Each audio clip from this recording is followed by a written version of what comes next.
The landscape of the National Basketball Association is an ever-shifting chessboard where a single transactional pivot can alter the trajectory of multiple franchises, redefine championship windows, and recalibrate the competitive balance of an entire conference. Today, we are witnessing the convergence of two massive narrative arcs that promise to dominate the headlines and reshape our understanding of the league's immediate future. In the glitz and glamour of Los Angeles, the front office is reportedly executing a strategic awakening, signaling a profound shift in operational philosophy. Rob Pelinka, the architect of the Los Angeles Lakers, appears to have broken free from the paralysis of complacency, aggressively targeting a transformational young talent in Denver Nuggets forward Peyton Watson. For years, critics have chastised the Lakers for their short-sighted pursuit of aging, high-profile superstars at the expense of sustainable depth and structural stability. But this latest development indicates an organizational awakening, a calculated realization that navigating the twilight of the LeBron James era requires elite, versatile, defensive-minded youth who can bridge the gap between the present and the future. Peyton Watson represents the ultimate archetype of the modern NBA wing, an elite defender with an expansive wingspan, lateral quickness, and an infectious, high-motor energy that can instantly supercharge a rotation. If Pelinka manages to secure Watson's services, it would represent a monumental heist and a structural masterpiece, providing the Lakers with a precise tactical toolkit required to match up against the hyper-athletic, wing-heavy juggernauts of the Western Conference. Simultaneously, a completely different yet equally compelling transformation is unfolding in Memphis, Tennessee. Ja Morant, the explosive box-office superstar of the Memphis Grizzlies, is showcasing a profound evolution that transcends the boundaries of the basketball court. Long celebrated for his gravity-defying athleticism, blinding speed, and an uncompromising, fierce competitive edge, Morant has frequently found himself under the microscope of public scrutiny. The narrative surrounding him has often been fragmented by off-court distractions and questions regarding his long-term maturity and leadership capability. However, the latest dispatches from the Grizzlies organization and league insiders suggest a remarkable paradigm shift. Ja Morant is getting kind. This is not merely a shift in public relations or a superficial adjustment to his media persona. It is a holistic maturation process. Morant is intentionally channeling a spirit of mentorship, community investment, and locker room stewardship, effectively transforming from a volatile young phenom into a grounded, empathetic franchise cornerstone. By embracing this posture of kindness, humility, and deliberate emotional intelligence, Morant is not only silencing his loudest detractors, but is also unlocking a new dimension of his leadership that could elevate the Memphis Grizzlies from a regular season curiosity into a disciplined, culturally unshakable championship contender. These two storylines, operating on separate tracks, perfectly encapsulate the dual nature of the modern NBA. The relentless, cutthroat tactical maneuvers of front office executives seeking competitive advantages, and the deeply human, psychological transformations of individual superstars striving to fulfill their vast potential. Together, they form the foundation of our extensive exploration today, as we break down the mechanics of Rob Pelinka's strategic gamble and dissect the profound implications of Ja Morant's cultural evolution. The strategic awakening of Rob Pelinka represents a fascinating case study in executive evolution under the brightest spotlight in professional sports. To understand the gravity of the Lakers' current pursuit of Peyton Watson, one must first contextualize the immense pressure and structural limitations that have defined Pelinka's tenure in recent seasons. Ever since the championship run in the bubble, the Lakers' front office has operated under a persistent state of existential urgency. When you employ LeBron James, your organizational timeline is compressed into a perpetual state of win now. Every draft pick traded, every asset liquidated, and every roster spot filled is viewed through the prism of maximizing the closing window of one of the greatest players to ever step onto a basketball court. However, this relentless urgency frequently led to catastrophic miscalculations, most notably the ill-fated acquisition of Russell Westbrook, which systematically gutted the Lakers of their championship-caliber depth, perimeter shooting, and defensive identity. For years, Pelinka found himself trapped in a reactive cycle, constantly scrambling to assemble functional units out of minimum contract veterans and buyout market casualties. The roster lacked length, youth, and positional versatility. the three non-negotiable currencies of the modern NBA. Enter Peyton Watson. The interest in Watson signals that Pelinka has finally diagnosed the core ailment of the Lakers roster. The Western Conference is an absolute meat grinder populated by elite, high-scoring wings and dynamic, multifaceted forwards like Anthony Edwards, Shai Gilgeous-Alexander, Luka Doncic, and Kevin Durant. To compete at the highest level, a team cannot rely solely on the offensive brilliance of LeBron James or the interior paint protection of Anthony Davis. They require dedicated perimeter disruptors who can navigate screens, contest high-release jumpers, and generate deflections that ignite the fast break. Peyton Watson is the personification of that exact scouting report. Drafted out of UCLA, Watson arrived in the NBA as a raw, enigmatic prospect whose collegiate statistics gave little indication of his true professional ceiling. The Denver Nuggets, renowned for their elite player development infrastructure, recognized his latent defensive genius and carefully nurtured his instincts within a championship culture. Standing at 6 feet 7 inches with a wingspan that seemingly alters the geometry of the passing lanes, Watson developed into a devastating defensive weapon. His ability to switch seamlessly across positions 1 through 4, block shots from the weak side with timing that rivals elite centers, and sprint the floor in transition makes him one of the most coveted young assets in the league. For the Lakers, acquiring Watson is not merely about adding a talented piece to the rotation. It is a fundamental reconfiguration of their tactical identity.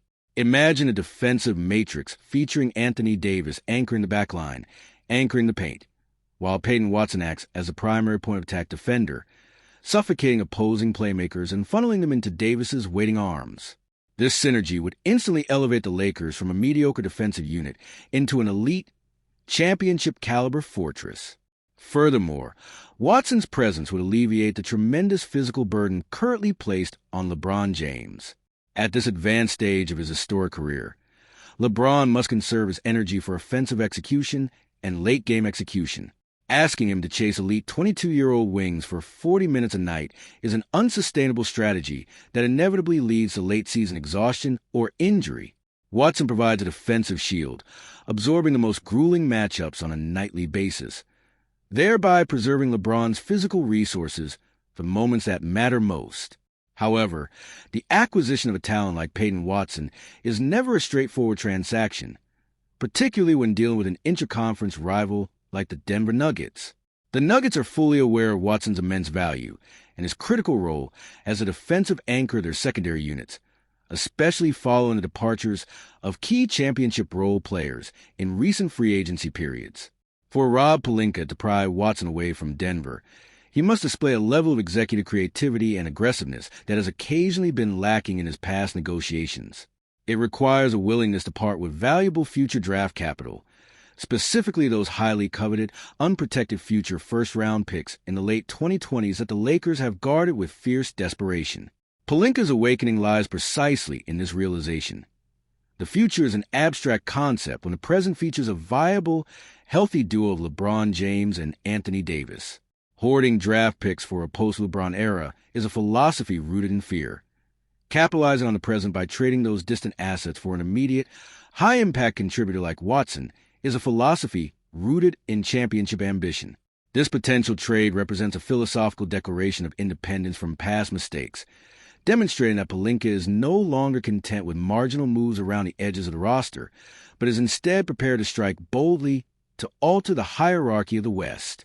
As we pivot our attention from the tactical chess match in Los Angeles to the cultural renaissance occurring in Memphis, we find a narrative that is arguably more profound and impactful for the league at large.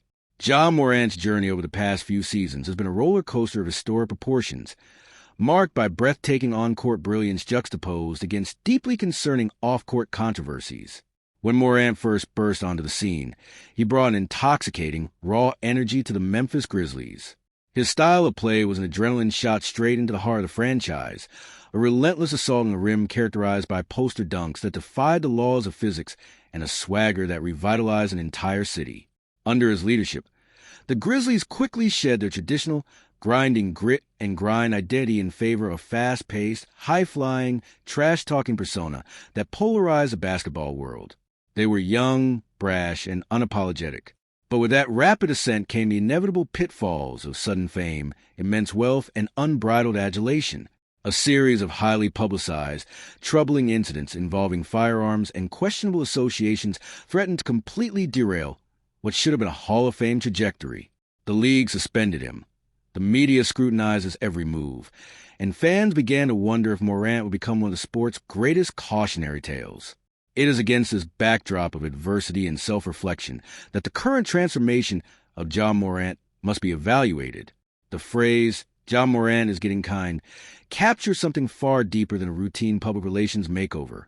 It signals a profound emotional evolution and a radical restructuring of his personal value system. True kindness in the context of professional sports is not weakness. It is the ultimate expression of security, maturity, and strength. Morant has seemingly recognized that the hyper-aggressive, combative persona that served him well on his climb to the top was ultimately becoming a destructive force when carried off the court and into his interpersonal relationships. His newfound commitment to kindness is manifesting in tangible, visible ways within the Grizzlies' ecosystem. We are seeing a player who is actively investing himself in the growth and well-being of his teammates, particularly the younger rookies and sophomore players who look up to him as a savior figure. Instead of operating with the aloof isolation that often characterizes superstar players, Morant is intentionally building bridges, fostering an environment of inclusivity, mutual respect, and collective accountability. This cultural shift has monumental implications for the Memphis Grizzlies as an organization. Basketball is an inherently emotional sport, and the chemistry of the locker room is a delicate, living organism. When a franchise player exhibits a genuine spirit of kindness, humility, and vulnerability, it creates a psychological safety net for the entire roster. Players are no longer afraid to make mistakes. They are more willing to sacrifice individual statistics for collective good, and they develop a profound loyalty to one another that manifests during the most stressful moments of a postseason run. Morant's evolution acts as an organizational stabilizer. The Grizzlies have always possessed the talent, the depth, and the tactical framework to compete with anyone in the league. What they lacked was the emotional maturity, the collective poise required to withstand the psychological warfare of a 7-game playoff series against veteran, disciplined opponents. By anchoring himself in this new philosophy of kindness and emotional intelligence, Morant is modeling the exact behavior required to cure that fundamental deficiency. He is showing his team that true greatness is measured not by how many opponents you intimidate, but by how many teammates you elevate. Furthermore, this transformation extends far beyond the hardwood of the FedEx Forum. Morant's commitment to kindness is radiating throughout the community of Memphis, a city that has fiercely embraced him through his highest highs and defended him through his lowest lows. His philanthropic endeavors have shifted from sporadic, headline-grabbing donations to deeply personal, sustained community engagements aimed at empowering underserved youth and providing structural support to families in need. He is utilizing his massive global platform to preach messages of resilience, self-correction, and emotional growth, effectively transforming his past mistakes into a powerful curriculum for the next generation. In doing so, Morant is rewriting his legacy in real time. He is transitioning from a flawed, volatile superstar into an authentic, inspirational leader whose impact will be felt long after his playing days are over. This is the true power of an individual awakening. It changes the environment around you, forcing everyone within your orbit to elevate their own standards of conduct and empathy. When we synthesize these two massive storylines, the strategic urgency of Pelinka and the emotional maturation of Ja Morant, we gain a fascinating insight into broader macroeconomic trends shaping the modern NBA. We are currently living in an era of unprecedented parity. The days of predictable, predetermined super teams marching effortlessly to the finals are firmly in the rearview mirror. The implementation of the stringent new collective bargaining agreement, with its punitive financial penalties and restrictive roster-building aprons, has made it incredibly difficult to maintain multiple high-priced superstars on a single team. In this highly restrictive environment, the margin for error for front offices is razor thin. An internal culture of a team becomes its greatest competitive advantage. This is precisely why Pelinka's pursuit of Peyton Watson and Morant's personal evolution are so critical. They represent the two distinct pathways to navigating this new NBA reality. Pelinka's awakening is an acknowledgement that in a parity-driven league, asset optimization is everything. You cannot afford to waste a single season of a top-tier superstar's health by surrounding them with suboptimal talent. The pursuit of Watson is an aggressive attempt to exploit a market inefficiency, targeting a young player whose current team might be facing future financial constraints and capitalizing on the Lakers' immediate window of opportunity. It is a calculated gamble that recognizes that structural balance, defensive versatility, and athletic youth are the absolute prerequisites for postseason success in the modern era.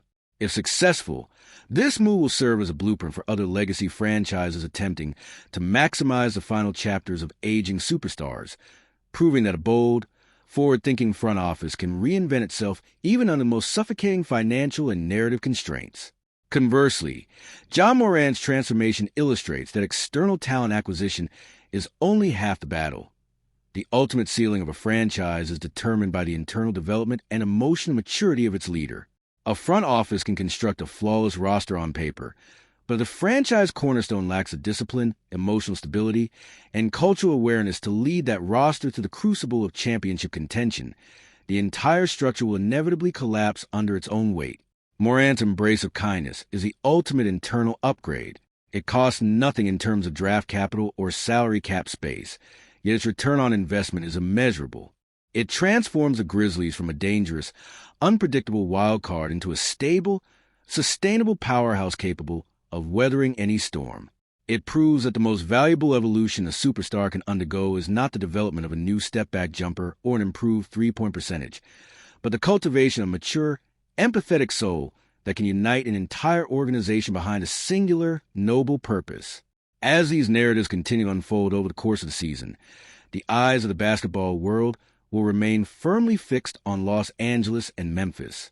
Every trade rumor involving Peyton Watson, every defensive stand he makes, and every executive decision executed by Rob Pelinka will be analyzed under an administrative microscope.